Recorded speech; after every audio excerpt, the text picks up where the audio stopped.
तो यूक्रेन में शांति दूत, तो क्या अब थमेगा ये युद्ध? सभी की निगाह जो है वो इस पर लगी हुई है। और आज जिस तरह से तस्वीरें सामने निकल कर आई, आपको बता दें कि प्रधानमंत्री नरेंद्र मोदी आज अगर यूक्रेन में मौजूद हैं, कीव में मौजूद हैं, राजधानी में, तो वो वोलोदिमीर ज़ेलेंस्की जो राष्ट्रपति है यूक्रेन के, उन्हीं के निमंत्रण पर वहां पर इस वक्त मौजूद हैं। और आपने देखा कि किस तरह से एक लंबा सफर तय करते हुए 10 घंटे का उस ट्रेन में वो वहां पर पहुंचते हैं। और ये तस्वीरें इस वक्त हम आपको दिखा रहे हैं, 2 तस्वीरें। ट्रेन से कीव पहुंचे हैं प्रधानमंत्री नरेंद्र मोदी, आज सुबह पहुंचते हैं और फिर उसके बाद जो कीव में भारतीय हैं उन भारतीयों से मिले प्रधानमंत्री नरेंद्र मोदी। और अपने बीच प्रधानमंत्री नरेंद्र मोदी को पाकर जो वहां के भारतीय समुदाय के लोग थे वो भी खुद गदगद हो रहे थे। तो 10 घंटे की ट्रेन यात्रा, जो पहले आप देख रहे हैं तस्वीरें, 10 घंटे की ट्रेन यात्रा जिसका सफर तय करते हुए सुबह 10 बजे आज प्रधानमंत्री नरेंद्र मोदी कीव पहुंचते हैं।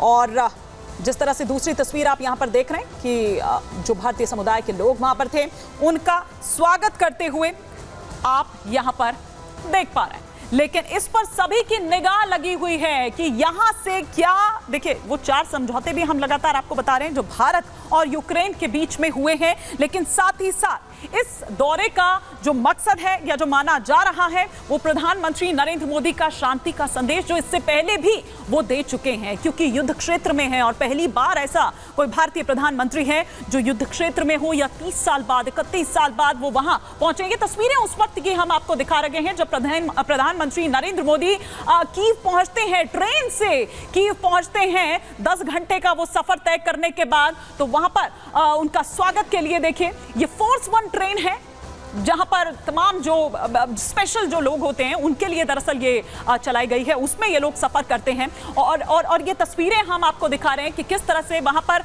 उनका स्वागत किया जाता है, गर्मजोशी के साथ उनका स्वागत किया जाता है। और यहां पर जो नजर लगी, एक कूटनीतिक तौर पे भी अगर हम देखें तो ये माना जा रहा है कि ये दौरा बहुत अहम है और भारत को ये एक पड़ाव और आगे ले जाता है। लेकिन आइए ग्राफिक्स के जरिए हम यहां पर कुछ और जानकारी आपको यहां दे देते हैं कि किस तरह से ग्लोबल लीडर पर सभी की निगाह बनी हुई है। और प्रधानमंत्री नरेंद्र मोदी, देखिए पोलैंड और यूक्रेन, इससे पहले पोलैंड में 2 दिन यानी कि 21 और 22, और आज अगर बात करें तो आज सुबह 10 बजे यूक्रेन पहुंचते हैं। और आज देखिए, अब एक संयोग कहिए या इसको ये देखिए कि आज के दिन यानी कि 23 अगस्त का दिन जब यूक्रेन के लिए ये राष्ट्रीय ध्वज दिवस होता है, ये फ्लैग डे जो यूक्रेन मनाता है। तो 10 घंटे की जो ये यूक्रेन यात्रा प्रधानमंत्री नरेंद्र मोदी की, और ट्रेन के जरिए प्रधानमंत्री नरेंद्र मोदी पहुंचते हैं यूक्रेन। ये फोर्स 1 जो ट्रेन है इसकी तस्वीर भी यहां ग्राफिक्स के जरिए हम आपको दिखा रखे हैं। प्रधानमंत्री नरेंद्र मोदी जब वहां पर पहुंचते हैं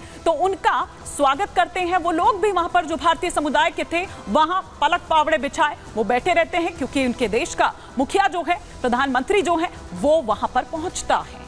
यूक्रेन की फोर्स 1 ट्रेन से पहुंचे, जैसा कि हमने आपको पहले भी बताया, रूस यूक्रेन जंग की वजह से ये ट्रेन का जो सफर है वो दरअसल प्रधानमंत्री नरेंद्र मोदी ने तय किया। ट्रेन के जरिए ये पूरा जो सफर है वो उन्होंने तय किया। युद्ध की वजह से यूक्रेन के जो तमाम जो एयरपोर्ट्स हैं वो दरअसल बंद है और इसी वजह से उन्हें ट्रेन से पोलैंड से लेकर यहां तक का जो सफर है वो उन्हें तय करना पड़ा। यूक्रेन की सड़कों पर हमले का भी खतरा था। इस वजह से इन तमाम बातों को देखते हुए, ध्यान में रखते हुए और मौजूदा हालात में अगर देखें जिस तरह का वहां पर अभी हालात बने हुए हैं, उसमें ट्रेन की ही यात्रा सुरक्षित है। कई दिग्गज जंग में इस ट्रेन से कर चुके हैं सफर। अमेरिकी राष्ट्रपति जो बाइडेन इस ट्रेन में सवार हो चुके हैं। जैसा कि मैंने पहले भी कहा कि कई ऐसे वीवीआईपी स्पेशल गेस्ट जो हैं वो इस ट्रेन से सफर कर चुके हैं। फ्रांस के राष्ट्रपति इमैनुअल मैक्रों ने भी इससे सफर किया। जर्मन के चांसलर ओलाफ शोल्ज की अगर बात करें तो वो भी इसी ट्रेन से आए थे जिस वक्त वो यहां पर आए थे। तो ये हम आपको दिखा रहे थे इस ट्रेन का सफर, और साथ ही साथ वो कौन कौन से और दिग्गज हैं, वो कौन कौन से और वीवीआईपीज हैं जिन्होंने इस ट्रेन का सफर किया है। लेकिन जैसा कि मैंने पहले भी कहा कि कूटनीतिक दुनिया से अलग यूक्रेन के साथ भारत के जो रिश्ते हैं उस पर भी चर्चा हो रही है, उस पर हम चर्चा करेंगे। लेकिन इस फोर्स 1 की कुछ और खास बातें हम यहां पर आपको बता देते हैं। सुरक्षा के इंतजाम के हिसाब से भी क्रीमिया के पर्यटकों के लिए 2014 में बनी थी ये ट्रेन। ट्रेन के भीतर एकदम होटल जैसी जो सुविधाएं हैं वो मौजूद हैं।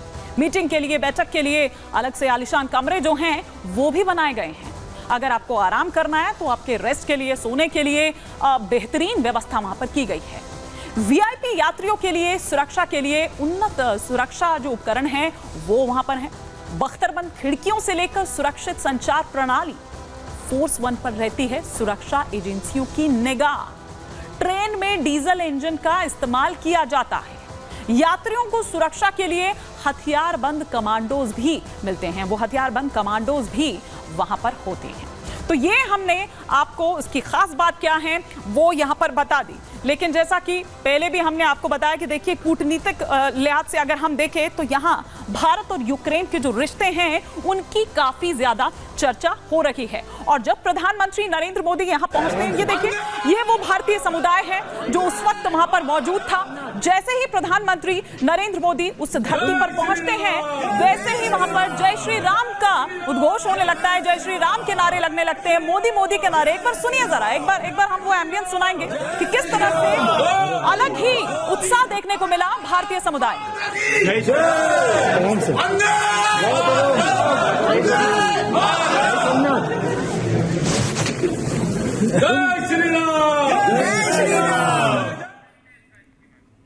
तो देखा आपने कि किस तरह से एक अलग ही उत्साह जो है वो भारतीय समुदाय के लोगों में जैसे ही वो प्रधानमंत्री नरेंद्र मोदी को अपने बीच पाते हैं। और देखिए ये फ्लैग्स लेकर पहुंचे हुए, इंडियन फ्लैग लेकर वहां पर पहुंचे हुए हैं, सेल्फी लेते हुए। और प्रधानमंत्री नरेंद्र मोदी भी जितने उत्साहित सामने वो भारतीय समुदाय के वहां पर लोग हैं वो वेव करते हुए, उनका अभिवादन स्वीकार करते हुए आप यहां पर देख पा रहे हैं। तो ये भारतीय समुदाय के लोग जो उस वक्त वहां पर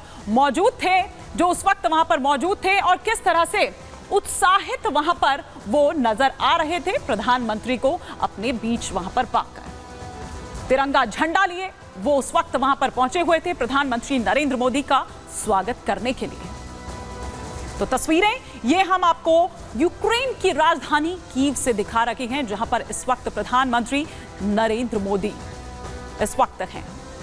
तो ये तस्वीरें हम आपको दिखा रहे हैं। लेकिन आइए, अब बात कर रहे थे हम कूटनीति की, बात कर रहे हैं हम मोदी की रणनीति की। तो क्या है ये, हम आपको दिखाते हैं। देखिए, भारत ग्लोबल लीडर बनकर उभरा है, इसमें कोई दो राय नहीं है। अगर पिछले कुछ वर्षों में हम नजर डालें तो, और रूस से भारत के रिश्ते बहुत पुराने हैं। क्योंकि देखिए, अब जब ये मुलाकात हो रही है, इससे पहले जब रूस गए थे प्रधानमंत्री नरेंद्र मोदी, तब आपको याद होगा वोलोदिमीर ज़ेलेंस्की ने क्या कुछ कहा था। हालांकि निंदा की थी उन्होंने, लेकिन अब आप आज देखिए कि आज वो खुद ही प्रधानमंत्री नरेंद्र मोदी को बुलाते हैं।